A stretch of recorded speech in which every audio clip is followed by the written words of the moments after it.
To'yga bo'lganning pulimni qaytar. Nimaga qaytaradi? Nimaga qaytarmaydi? Bu to'yga bo'lgandan keyin bobosi o'ldi o'sha to'yda. Nimaga o'ladi bobosi? Bu o'zicha deb qo'shiq aytganiga bobosi ham devdi, suyak tiqilib o'ldi.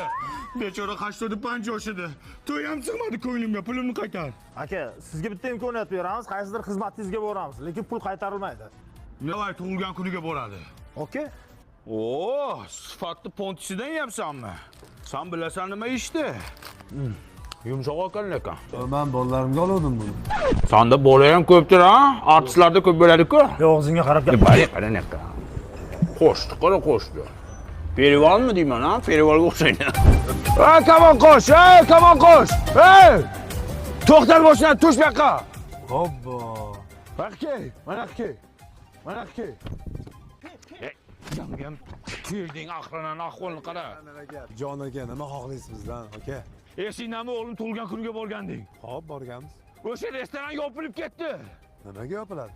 Pastida spa salon ochgan ekan, shunga yopib yuborishdi. Pulimni qaytar, o'g'lim siqilib qoldi. O'sha bexosiyat o'g'lingizni chaqiring bu yoqqa. Mardon, manaqacha kel o'g'lim, manaqa kel o'g'lim. Bu ham kep sani muxlising, bitta qo'shiqni ayt o'g'lim. Qo'shiq qaralar, qaysan sen bunga bo'lasan? Day pulimni qaytar. Aka, bizda pul qaytarilmaydi. Bu dunyoda ikkita narsadan pulov bo'lmas ekan. Birinchisi Shveysariya bankdan, ikkinchisi artistdan. Qo'shingga bitsin. Ota ovozim qaytdi. Ayt. Qo'shiq.